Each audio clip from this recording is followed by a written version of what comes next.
नशीला पदार्थ और कार में खत्म पूरा परिवार। हरियाणा के पंचकुला में हुए इस सामूहिक आत्महत्या की घटना ने हर किसी को झकझोर कर रख दिया है। एक ही झटके में पूरा परिवार खत्म हो गया है। पीड़ित परिवार के लोग देहरादून के रहने वाले थे, जो हनुमंत कथा में शामिल होने के लिए देहरादून से पंचकुला पहुंचे थे। सामूहिक रूप से आत्महत्या की यह घटना पंचकुला के सेक्टर 27 की है।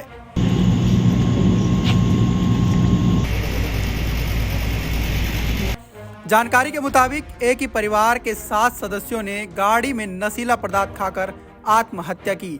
सभी का शव पंचकुला के सेक्टर 27 स्थित एक मकान के बाहर सड़क पर खड़ी गाड़ी में बंद मिला।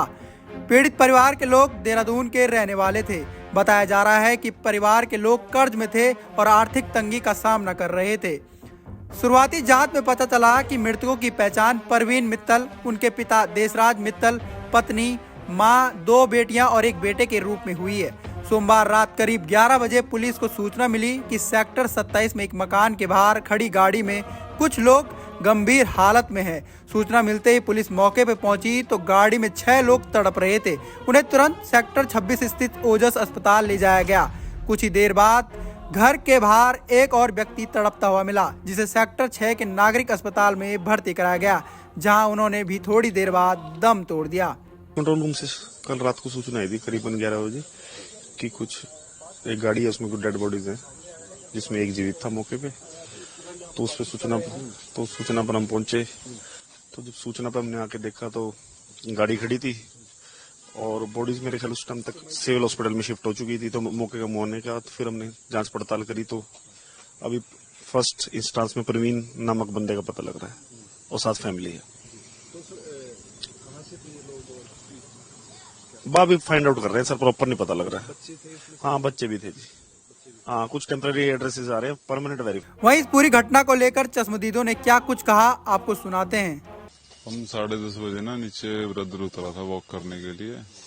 तो उसने देखा, जो हमारे नीचे वाले ओनर है, उन्होंने बोला ब्रदर ने भी कोई गाड़ी खड़ी है अपनी गाड़ियों के बैक साइड ना, कोई अनजान गाड़ी है। तो वो दोनों गए गाड़ी देखने के लिए। तो उस गाड़ी के अंदर एक ही बंदा जिंदा था उस टाइम पे। वो तो कह रहा था अभी आराम कर रहे हैं हम सारे, हम यहाँ पे बाबा रखा 5 सेक्टर ना, उसके पास आए थे। तो हमें होटल मिला नहीं, हम तो इसलिए आराम कर रहे हैं यहाँ पे। तो फिर हमने गाड़ी बंद कर दी उस टाइम पे। भी सो रहा होगा, भी अगला बोल रहा है फैमिली के साथ है। तो फिर हमें लगा भी नहीं, कुछ और गड़बड़ है। हमने दोबारा गाड़ी खोल ली। हमने टॉर्च जला के देखा, गाड़ी के अंदर वॉमिटिंग कर रखी थी सबने, और बाकी सारे बिल्कुल हिला के देखे हमने तो वो डेड थे उस टाइम पे, कोई भी उठ नहीं रहा था। तो उसके बाद उस बंदे को हमने नीचे उतारा, भी तो नीचे उतरा। तो नीचे उतारने के बाद उसको हमने बैठाया, उससे पूछा भी तूने ये क्या कर दिया, अभी तूने मारा है इनको या तूने क्या किया। वो कह रहा हमने सबने सुसाइड कर ली। उन्होंने गाड़ी खोली, गाड़ी के अंदर बंदे लेटे हुए थे।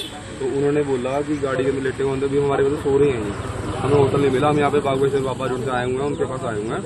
ठीक है, कहते हैं यहाँ पे अपना होटल नहीं मिला, सोने लगे गाड़ी में। मैं कहा चलो ठीक है, कोई बात नहीं। मैं आगे आ गया। फिर मेरे को दोबारा शक हुआ, मगर नहीं गड़बड़ है। मैं दोबारा आया, मैंने कहा जी, मैंने देखा ध्यान से कि बच्चे और बूढ़े सब टेढ़े मेढ़े पड़े थे। टेढ़े मेढ़े पड़े, मैंने कहा क्या, मैं चक्कर क्या जी, सबसे बताओ क्या बात है, ये क्या ऐसे ही पड़े हैं। मैंने हिला के देखा बच्चे को मैंने पूरा जोड़ जोड़ के हिलाया, बच्चा हिला नहीं है। फिर मैंने कहा मगर जी आप गाड़ी से बाहर आओ। फिर जब मैंने फोन की टॉर्च जलाई, देखा वॉमिटिंग करी, सबने एक दूसरे के ऊपर वॉमिटिंग करी हुई थी।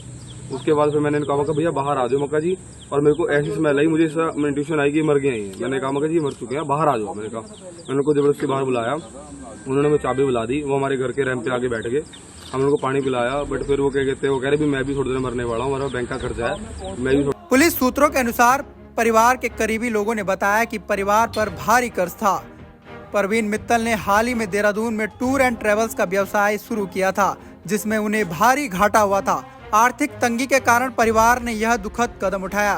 Bureau report, Punjab Kesari TV.